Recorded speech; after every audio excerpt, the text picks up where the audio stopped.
Realization of a digital transformation strategy is the execution of a chain of transformative change projects. To succeed in our strategy, we need to define the right projects and then execute them well. When we define scope, we think in two dimensions. We think in span and depth. Span is the subject and extent of our scope. It is about what we include and what we need to care about. Depth is about how deep we dig, what foundation we build. Projects in digital transformation strategy are transformative change projects. I keep repeating this because this defines their scope. Transformative change projects differ from system implementation projects. In a system implementation project, we have a structured problem with a fixed scope. System implementation projects have a technical focus and a limited learning component. Example is a version upgrade of an existing system. Users will work with the same conceptual model. The new version brings only marginal functional changes and probably some additional comfort or efficiency. Another example is implementing general-purpose systems supporting business activities. Again, users will work the same way. They only get tools for specific tasks they perform. Single tasks may be more comfortable or efficient to perform, but the conceptual framework doesn't change. In transformative change projects, the focus is on the conceptual change. Implementing a new system is only a consequence of the fundamental change. To define the change project right, we must understand change. Change has countless models grasping and emphasizing one aspect or other. I introduce two of the most simple here to set the frame. The 5-phase model breaks the change process in 5 phases. First, we identify the need for change. In an organizational setting, this means management sees a gap between actual performance and the desired state or perceived opportunity. Second, the change agent builds a lead team. The change agent can be a leader starting the change, a champion, or a professional change manager hired to navigate through the process. The third step is designing the change process. In this phase, the lead team considers desired output, preconditions, resources, effects, possible unintended consequences, dissent and inertia, among others. Then they select the approach and start planning the process. They announce the change only in the 4th phase. The last 5th phase is the implementation. The power of this model lies in its emphasis on preparation. Another model I want to show is the 3-stage model of William Bridges. The model is deceivingly simple. Its 3 phases are ending, neutral zone, and new beginning. The model resembles the unfreeze change freeze model of Kurt Lewin. I show it because of its powerful message that for something new to begin, we need to leave some old solutions behind. Change and its implications determine the span of project scope. Transformative change projects are about people, individual and group learning, cultural change, new conceptual frameworks, enabling technology and support systems. Span of scope includes the business process reengineering, change management, organizational learning, training, system implementation, transition, and data migration. Systems implementation is a technical sub-project. It may include adjustments on the infrastructure, hardware, and software implementation, building interfaces to other systems, and training for users and operating personnel. System configuration and customization are often also parts of the system implementation project. The focus of a transformative change project is on the business aspect. The support system often incorporates the logic of the conceptual business framework. This may cause the illusion that system implementation, especially system configuration, drives the process. This is only true when business process re-engineering lacks system implementation or missing. But omitting business process re-engineering and change management slows system implementation and makes it very hard. For a successful transformation, we must do all the work. If we do not plan for change management and business process re-engineering, they will be hidden burden on system implementation. Ignoring them in planning will slow or halt the project. Depth is the completeness and rigor of project scope. Implications of change also determine the depth required. Transformative change projects need to be meticulous and complete because we want lasting change. Organizational learning is a complex and delicate process. A change project doesn't end with training and testing the results of an implementation. Genuine change starts where the project ends. When we define the depth of scope, we need to consider what we know and what we should know. Do we have thorough knowledge of business models and conceptual framework? Are we familiar with industry best practices? What do we know about the underlying models our selected system is built on? A study phase and exploration of concepts, models, and best practices should precede the transformation project in the program. If the program did not have a study phase, we should add it to the project or start with the study project instead. If we have already gained knowledge of concepts, models, and practices, we need a preparation phase to design the change process. Only then we can start a complex implementation phase, including business model adoption, system implementation, and training. The last phase is a change-focused aftercare period to make sure changes last. Implications of change are the key factors in the definition of transformative change projects. We need to manage both span and depth of scope to succeed. Digital transformation projects have a technical component, but their focus is on people, business models, and change. Beyond scope, positioning of transformative change projects is also important. We discuss this in the next section.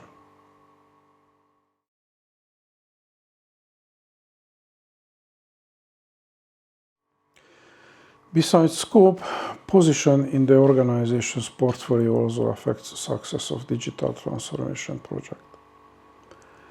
Transformation involves cultural change and affects business activities next to our starting point. Therefore, we need more than a single project to transform an organization.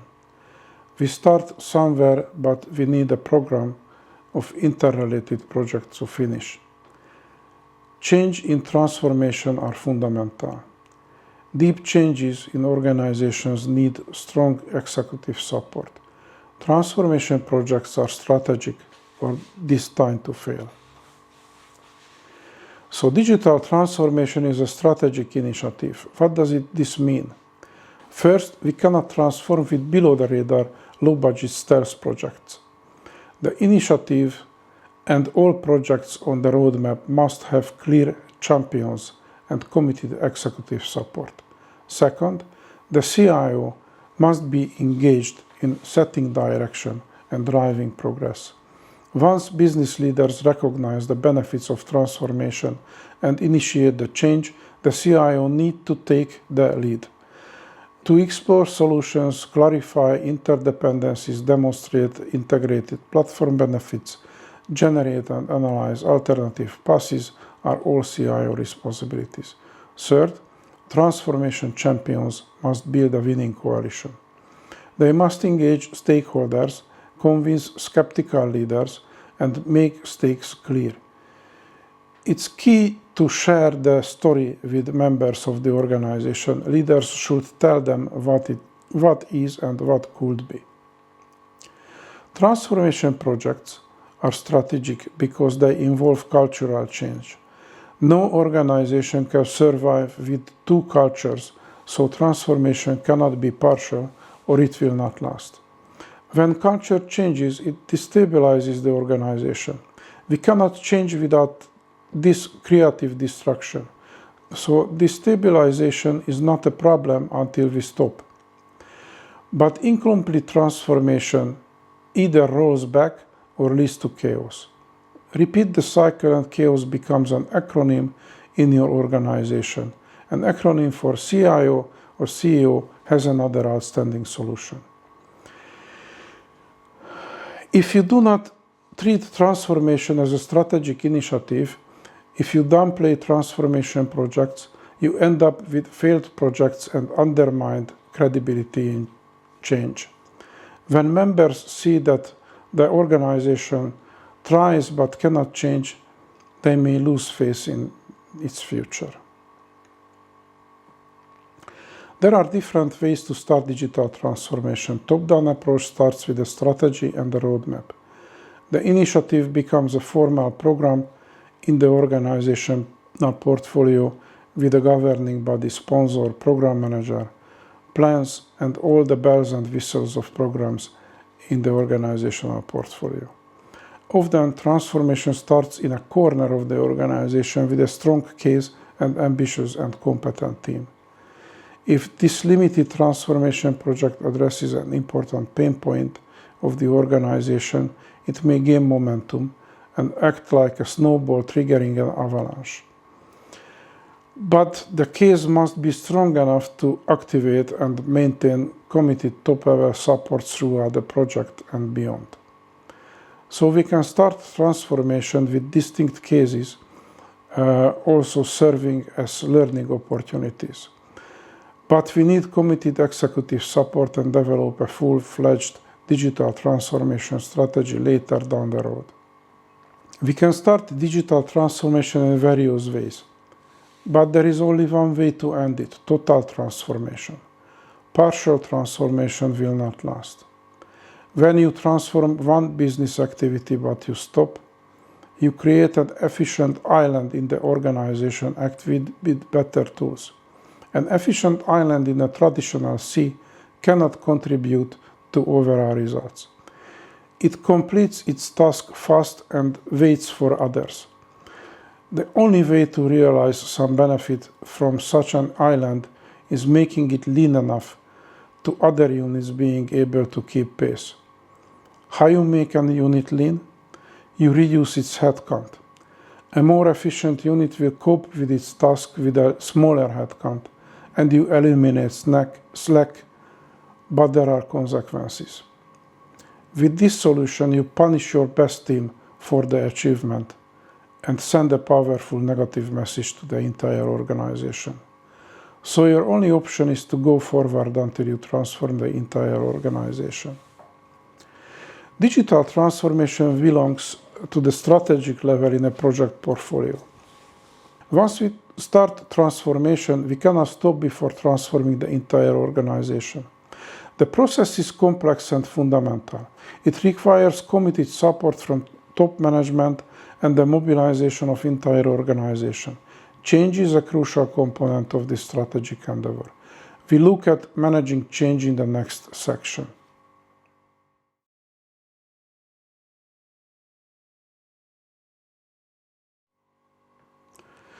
Change is the core of digital transformation. Change management is essential for its success. In this chapter, I review aspects of change that need attention from leaders of digital transformation projects. Change management addresses the human aspects of transformation. It helps to understand goals, supports learning, builds trust, and channels feedback. It makes sure systems implemented will also be used for the benefit of the organization. Unlike technical systems, we cannot implement change by setting up a new model and turning a switch.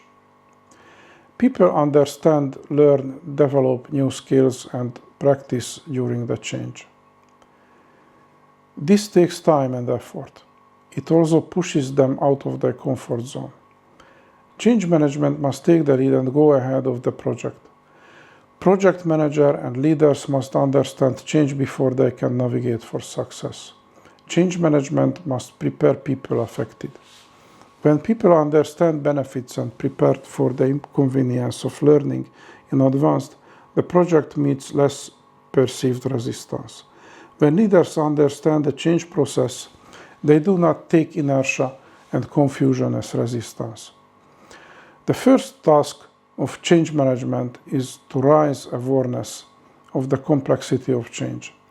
The figure on the screen introduces 4 approaches to change and also shows they are interrelated.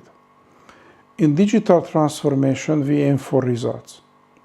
This is the cognitive aspect. But we cannot achieve results without addressing other aspects as well. People need to change their behavior to learn, develop new routines, and let old ones go. Behavioral change in return relates to psychological comfort and motivation.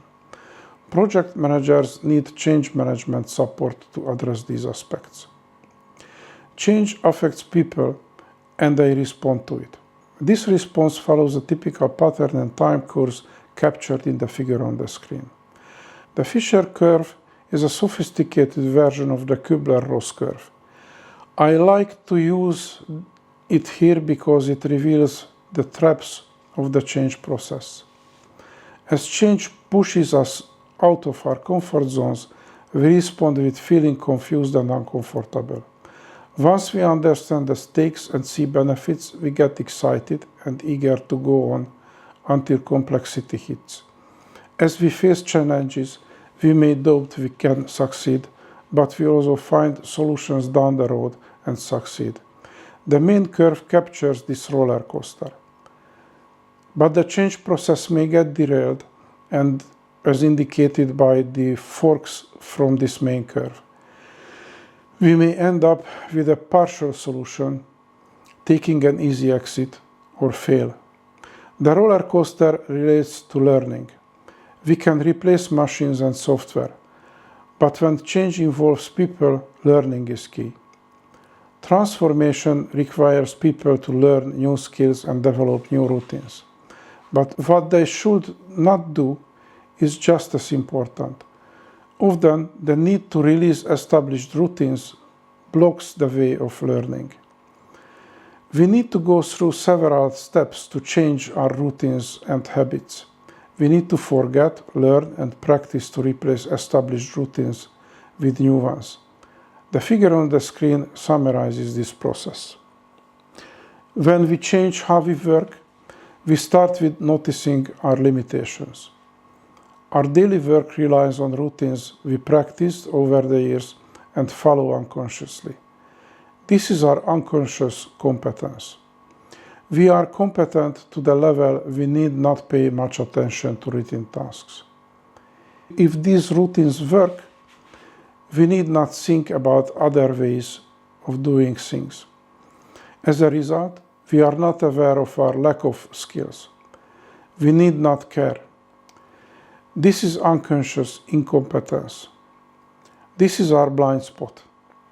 When we change the way we work, we realize we lack skills and knowledge, and what we know well works no more.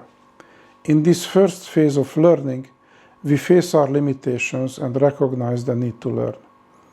We notice our incompetence. In the second phase, we gain new skills and knowledge.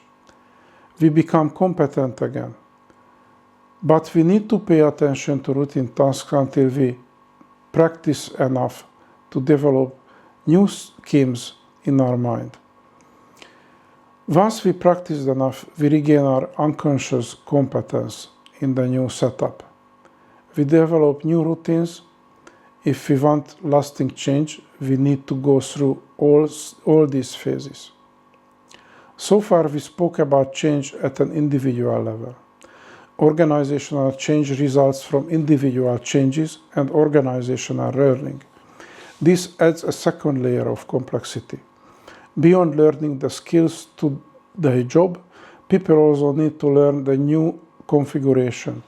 In addition, they take part in the interactive shaping of this new configuration. When we navigate change on an organizational level, we need to address individual differences, interdependencies, conflicts, and other variables related to human interactions. The Karnal model shown in the figure on the screen captures this complexity. Change management handles all aspects captured in the model.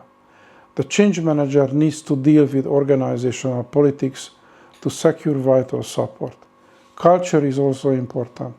Culture takes time to change, but change cannot last until culture and the fresh ways of operations are in harmony.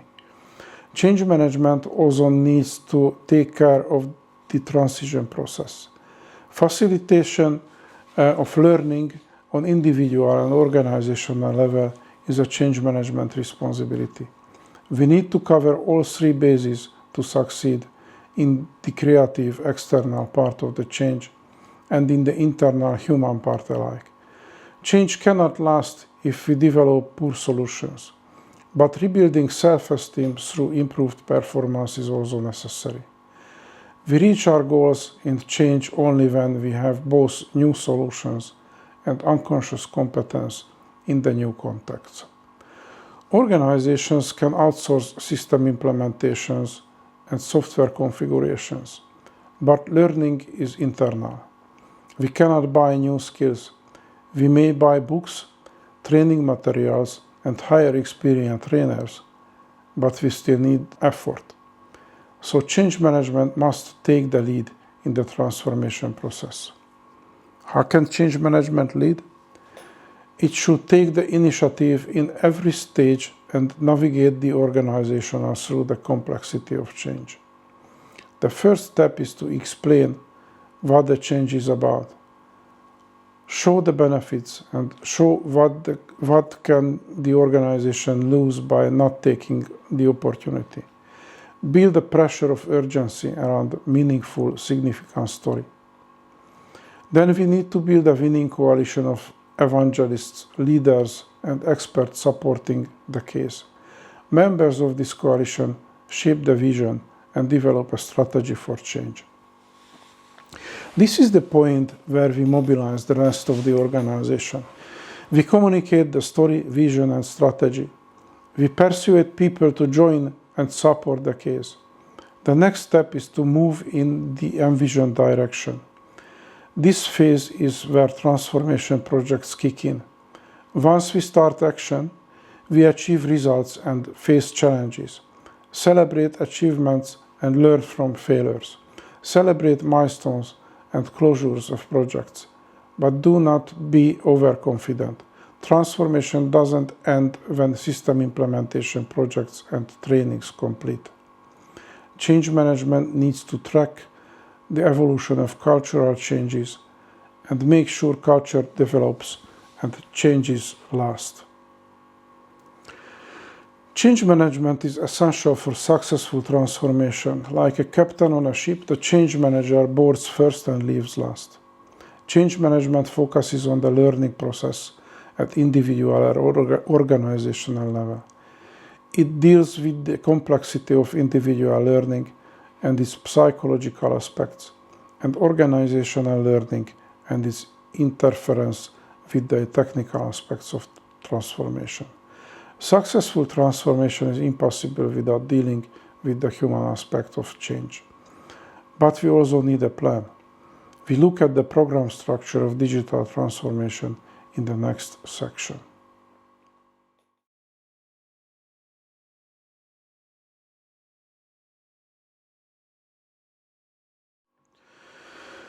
Digital transformation is a strategic initiative, a complex process. It cannot happen by chance and cannot emerge from sole independent IT projects.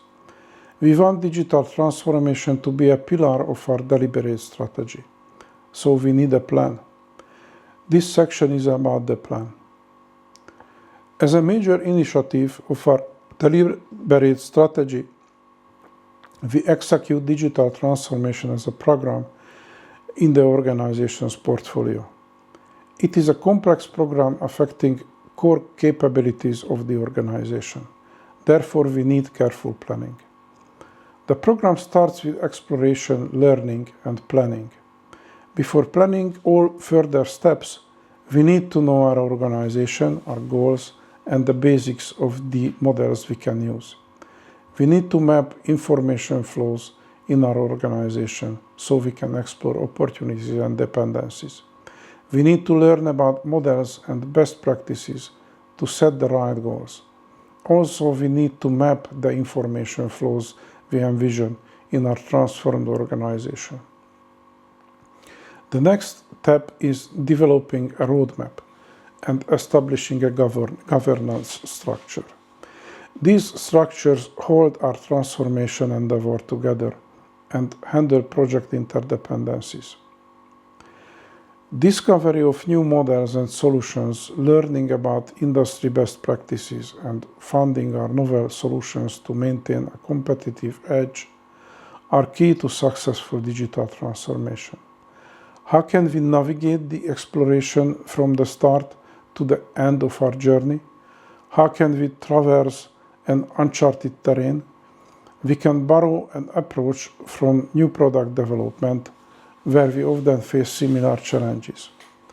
The model we use as inspiration serves as a tool to manage risk arising from uncertainty in new product development. It splits the projects to stages separated by gates, where we review our achievements and challenges and decide to proceed, repeat the last stage, or kill the project. The figure on the screen displays an overview of the stage gate model with an adaptation to transformation projects. The stage gate model is based on an approach of taking only smaller risks until we have more information to avoid heavy losses. The figure on the screen shows typical stages in new product development and stages for transformation projects. We can also apply the concept to the entire digital transformation program. The key component is the study phase at project or program start and the careful progression to the next stage. The philosophy behind the stage gate is avoid costly mistakes. If we follow its gradual approach, we may start slow but finish fast. We can avoid detours and dismantling and rebuilding systems we configured wrong at the first time. Parallel to study and exploration, we need to map the information flows of the organization. This is an important step at the start of the program. Look at digital transformation as a journey. To traverse from one place to another, you need to know where those places are. Mapping the flow of information in our organization is defining the starting point of our journey. The destination is not less important. Even though we cannot have all information, we also need to map the desired flow of information as best as we can. The best approach to map information flows is starting with an enterprise architecture diagram. These diagrams capture the framework of our organization in various layers. The top layer is business architecture. Further layers are information applications and technology. Once we established our point of departure and destination, we need a plan to tackle obstacles on the way and make sure our resources last for the journey. We need a roadmap. The roadmap is more than a simple high-level program cycle. Based on the maps of information flows, it captures key projects in their context and with their dependencies. While it is high level, it should be complete. All projects should be on the roadmap, including study and planning projects for program planning, governance and coordination. Change management on program and project levels should also appear on the roadmap. Program level planning is preceded with a study phase. Its purpose is to explore opportunities, models, and best practices, enabling us to utilize advanced digital solutions in business areas involved. We should also consider program level oversight and coordination a separate project. While Governance and program-level coordination are management activities. Handling them in a project framework ensures they are not ignored and helps prevent problems. The figure on the screen displays a thematic roadmap. Structure of individual transformation projects also portrayed on the figure. Each project may have a study phase to explore business models and best practices related to the business activity affected. It helps to identify and prioritize business needs and establish an understanding of these models before system selection. We can identify project dependencies from the information flow map. They follow dependencies between systems affected or to be implemented. Beyond simple project sequences, we can find interdependencies between milestones of different projects, as affected systems may interact each other at multiple points. Digital transformation projects always have a strong business component and a system implementation or configuration component. All technical and business components are embedded in a change management context. Business sub-projects are about transition to new models and platforms. They include modeling activities, change, training, review of internal regulations, workflows and processes, reconfiguration of the organization. Technical aspects are about system implementations and configuration. The program planning and governance project also has a project organization and the project manager responsible for maintaining the roadmap, starting projects, capturing lessons learned. Its project organization also acts as a professional planning and advisory staff for the program, preparing high-level management decisions. If the organization is large enough, its digital transformation initiative may also deserve its own project management office. Program planning starts with defining the points of departure and destination by mapping information flows. Then we need to establish a roadmap and provide resources and a governance structure. We will discuss governance in the last section. Before we do that, I want to drop a few words on Agile, a buzzword often misunderstood in the digital transformation context.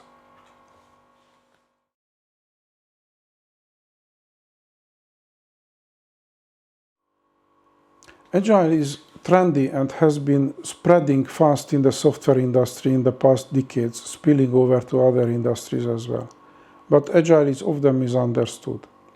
One sign of the vagueness of the term is the fact that we use the word Agile alone. But Agile is an adjective. So when we say Agile, we should pause for a moment and ask ourselves what we mean. Agile what? We may use Agile in two senses in a digital transformation context. In the narrow sense, we may think of Agile software development. In the broader sense, we may think of Agile approach to projects in general. Agile is trendy for a reason. Used well, the Agile approach is an efficient tool for quick start, fast-track projects. But you must know what you do, so this chapter provides some reality check on Agile. Its evangelists sell the Agile approach with the label of quick start, steady delivery, and little overhead. They also say Agile has an advantage when you do not have all the details at the start but need results fast. Most of what they tell about Agile is true. Part of what we hear is not. True, we can start a project with Agile approach without a detailed specification. Agile methods provide the means to develop detailed requirements as we go. But we still need to know what we want. We must have clear goals and overall roadmap in our mind. We also need to be confident that we know our field well enough to develop detailed requirements as we go. Agile may work on uncharted terrain, But no method can guarantee results if you do not know what you want and what you are doing. True, agile methods help us deliver fast and steady, but it doesn't mean they deliver the full scope. Agile deliveries are increments, starting with a few key functions and add to them at each release. Early deliveries are good for feedback, exploration, and risk management. Having a system with full functionality takes time. True, the agile approach is lightweight in terms of documentation overhead, but it doesn't mean you need not document what you do. In most cases, we have the same depth and detail with agile documentation, only in a different structure. Instead of collecting requirements in one document, functional descriptions in another, and testing in a third, we break down the full documentation into user stories and then add functional and test documentation to the user story. In addition, this works well only if we access and use the tools developed for Agile approach. While managing Agile documentation in spreadsheets and word processors is possible, it is painful and prone to errors. So the Agile approach has great potential, but it is not a panacea or a simple escape. As there is no royal way to mathematics, there is no royal way to software development, system implementation, or business transformation. Agile promises fast start, steady delivery, and fast progress without asking the customer to come up with full specification at the start. But Agile projects are intense endeavors, requiring active participation and full commitment from the customer during the entire project. In a sense, Agile precedes all other approaches to project management. People completed significant projects well before they could come up with any defined and structured method for project management. At first sight, Agile seems to be a denial of structured methods. The Agile versus Waterfall comparison appears as a dichotomy of project management approaches. Supporters of the Agile approach often portray structured models as outdated, rigid methods applicable only to simple missions. Nothing is further from the truth. The choice between Agile and structured project management is not a choice between two options, but seeking the optimum on a wide, adaptive, structured spectrum. Change is possible in a structured project. We can also manage uncertainty by defining stages, study phases, or adding iterations. In fact, we may also consider Agile as a structured project where we took iterations to the extreme.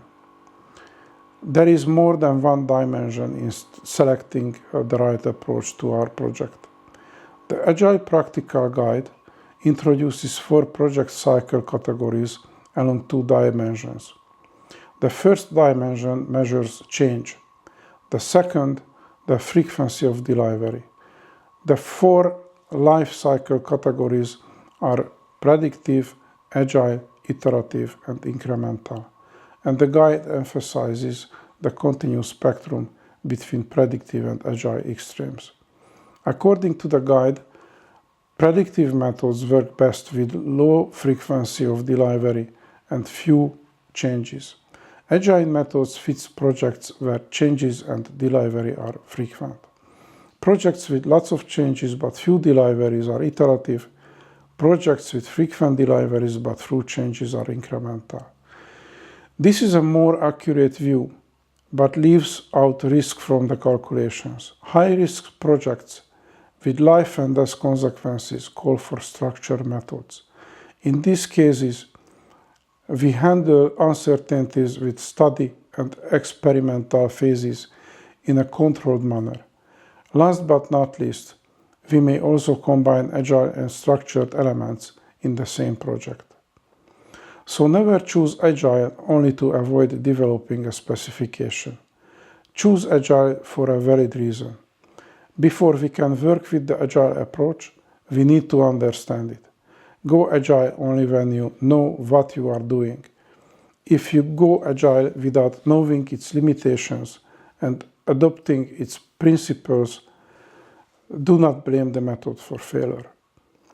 The choice is complex, but we can boil down the complexity to what we fix and what varies in a typical Agile and structured setting. The figure on the screen shows the difference and its key consequences. Structured projects have a fixed scope. We calculate what resources and time we need to cover the scope and adjust them when we need it. In Agile projects, we do not start with a defined scope. We may have a general understanding of what we want, but no detailed scope definition. We have fixed time and resources and build our solution in small chunks. The iron triangle of project management says the balance of scope, time, and resources defines the quality of our project execution.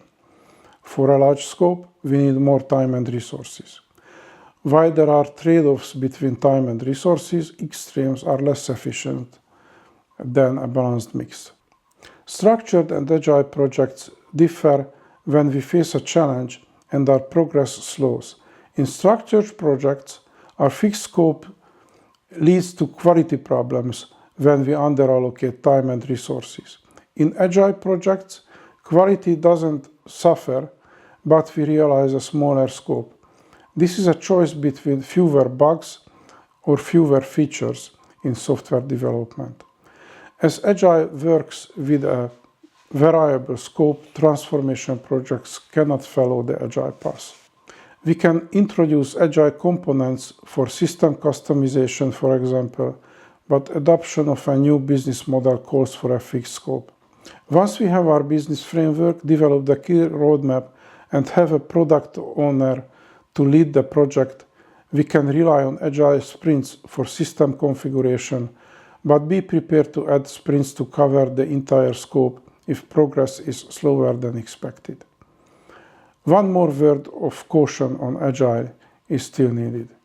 If our organization has no experience with the Agile approach, introducing Agile is a major change itself. This means we need a change project to introduce Agile in the organization. The Agile approach is flexible. We can use our own playbook and develop our own rules. But creating our own methods needs experience and careful thought. If your organization is new to Agile, choose a well-established method first and spend some time learning.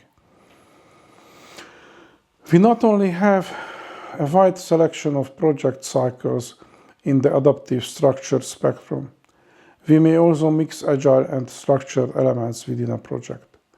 Agile and structured stages may alternate, or we may start with developing a detailed specification, go Agile for software development, and return to the structured approach for rigorous testing. Our choice is endless, but mixing approaches is an advanced level of project management. To succeed, we need to know both worlds well. Transformation projects are about complex change in uncharted terrain. Not knowing our navigation tools is dangerous in this setting. Maybe the most important warning about Agile is what we should not choose Agile to avoid something. Agile is not about ignoring planning or documentation, but putting them to the service of creating value. We do not ignore exploration and definition of requirements in an Agile project, but do it in small chunks. This is an intense process. When we are vague with needs definition, to save the effort, we do not follow Agile principles, but do something else. We can compare Agile projects to traversing a dense forest. We understand the forest and know our general direction, but we cannot figure out all of our steps in advance. Yet, we can traverse fast if we pay attention. But if we don't, we keep bumping into trees. Going agile to avoid developing a clear specification while rejecting the intensity of the agile approach is not a different version of agile. It is a suicide run. We should not confuse the agile approach with the suicide run. The agile approach promises fast start and early delivery. It doesn't promise an effortless start and quick delivery of the entire scope. Agile is not a way to escape the rigor of a structured project. It is an approach to provide teams with flexibility and trading a long preparation phase for intense participation during the entire journey. If you found this chapter full of cliché, Agile may be right for you. You know the Agile approach well. If it was disturbing, be careful. You can always hire experienced Scrum Masters, Product Owners, and Agile coaches to support your team. The last section coming next is our capstone section. Governance of projects looks simple. Instead of complex technical details, it is about setting direction and maintaining momentum. But good governance requires an understanding of the complete structure. We cannot make sound decisions without understanding the consequences.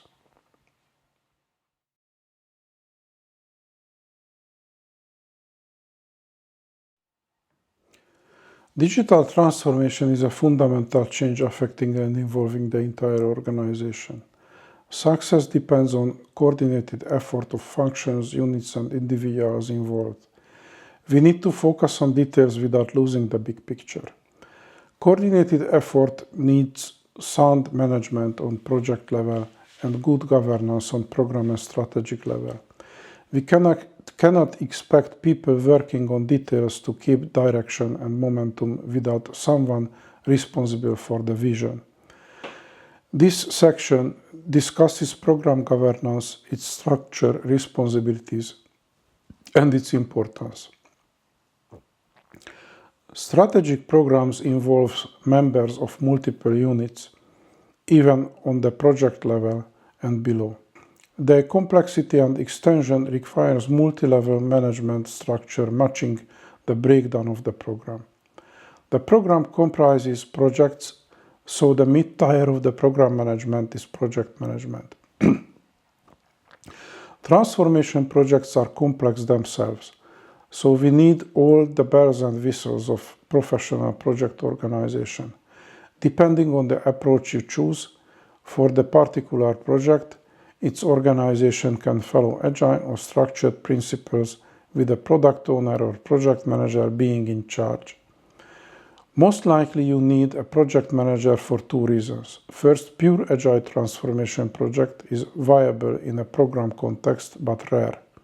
Second, even when the technical project components calls for the agile approach, change management needs attention beyond the focus of the product manager. Above project management, we need program management and governance levels. Program management handles program planning, coordination, tracking, and review. Governance handles top-level support, removing obstacles and resolving conflicts and decisions on direction and policies. We often need to break down projects to sub-projects or work streams with dedicated leads responsible for their progress. Delegation and empowerment are key on all levels. Transformation projects are too complex for micromanagement. Program management organization structure follows the levels of leadership. As a strategic initiative affecting the entire organization, digital transformation needs a governing body. This governing board comprises leaders of affected business areas, including IT. The dedicated program manager handles program planning and providing business expertise and advisory capacity for the program, relying on a small permanent staff. The CIO of the organization also must be involved in providing expertise on technical issues and interdependencies. The CIO draws on the expertise of the IT department. For large organizations, dedicating a small IT staff to digital transformation is always a good idea. Transformation projects of the program have their own project managers and project organizations. Depending on project size and complexity, project managers may also need a small permanent staff. The figure on the screen shows an overview of the digital transformation leadership structure. The figure is a reminder rather than a detailed description. The multi-level structure reinforced with professional planning and expert staff and the governing board are key. Projects in a digital transformation program are still large and complex themselves. They need to address business, technical, and change aspects, breaking the mission down to sub-projects and task blocks.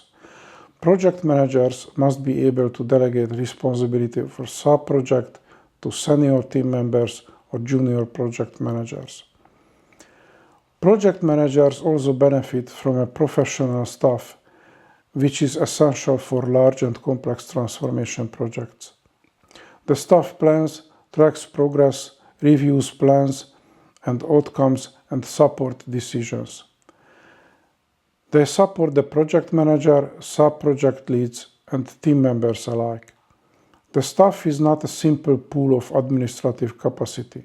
Staff members provide expertise in project and change management, business management, business models, and practices of the particular field. Staff members must be subject experts, project and change management experts, or both. Planning is essential to the cooperation needed for successful transformation. Plans may change as teams react to changing circumstances, but we cannot execute complex projects and programs without a sound roadmap and having a scenario in advance. Program level planning provides the structural framework. It follows a top-down approach, sets direction, and breaks the mission down to projects and key milestones.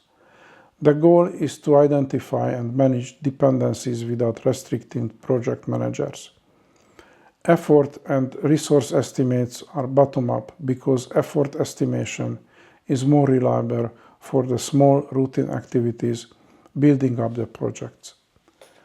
Sound effort estimation is key because the plans must be realistic. If you plan with slack, your cost goes up and you lose momentum. If you plan for best case, you have two options. You may allocate hefty reserves to the projects or muddle through with continuous improvisation. A best case plan with hefty reserves equals to planning with slack. A best case plan with no reserve is suicide and the constant struggle. The best option is realistic planning, with readiness to adjust plans when needed. The staff of the program or project manager provides visibility for the complete team. It tracks progress, adjusts plans, and communicates status and modifications. The staff also develops scenarios for risk management and analyzes options to support decisions. Maintenance of plans is an ongoing activity. Updates and changes are frequent. But despite the frequent changes, program and project plans have a key role in keeping momentum, working towards set goals, and avoiding score creep. Plans must include change management activities. Remember, change management is our first and last activity in a transformation project. We need to prepare the people affected by the change to avoid resistance. We also need to prepare team leads and team members to differentiate between inertia and resistance. Inertia always accompanies a complete change. If you interpret it as resistance, you raise the resistance you imagined. Change management is also the last activity. Transformation projects do not end when we have the new systems implemented and users trained. Transformation completes when novel ways to work become routine. Communication is also an integral part of planning. Plans should include communication activities and plans should be communicated. Project and program visibility are key for execution and decision making. Leads and staff should disseminate plans, progress, and results to team and stakeholders alike. They also need to look and listen. Thus, they can apprise the effects of their efforts on the organization, detect problems early, react on time, and show empathy to dismantle emerging resistance. Management of digital transformation is a complex, large-scale effort itself. Leaders must be able to plan and coordinate on multiple levels, delegate, empower, and motivate. Take the lead and listen to the environment at the same time. Digital transformation is a strategic initiative. It must get the attention and support it deserves. Professional management, supported by a professional staff, is essential for success.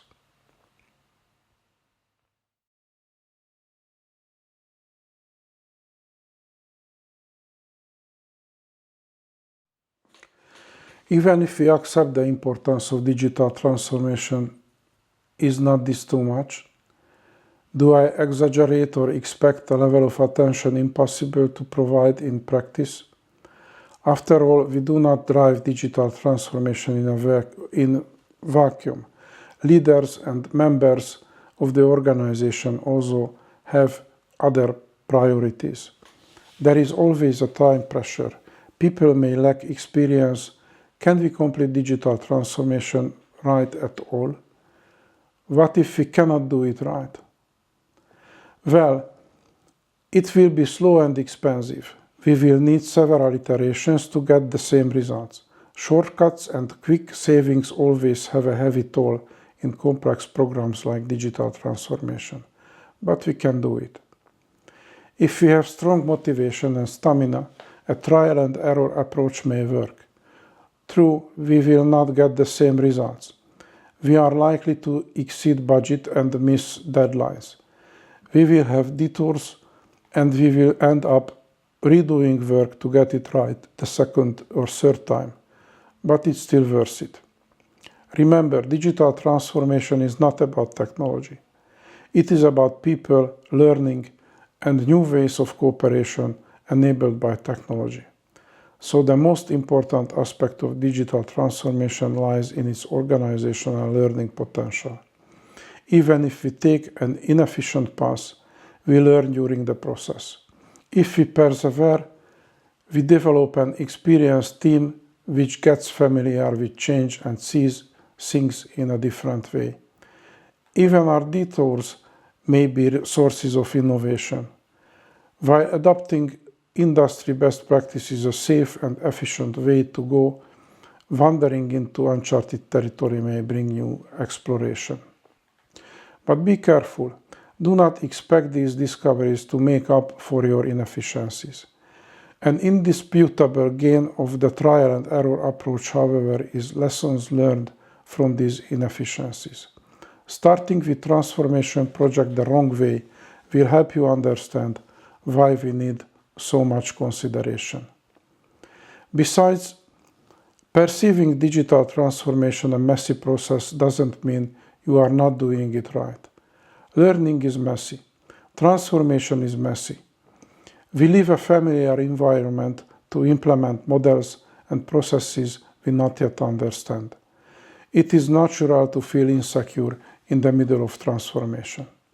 You may still not believe digital transformation deserves the elevated support from top management I am arguing for. Then consider this. Digital transformation focuses on people and new business models and processes introduced and implemented. It affects the entire organization. It transforms the way the organization operates. Digital transformation is not a technology project. It is a complete overhaul of how your organization works. When you start such an overhaul, it is not a support function in your strategic portfolio. It is the backbone of your strategy, the process that propels your organization into its future.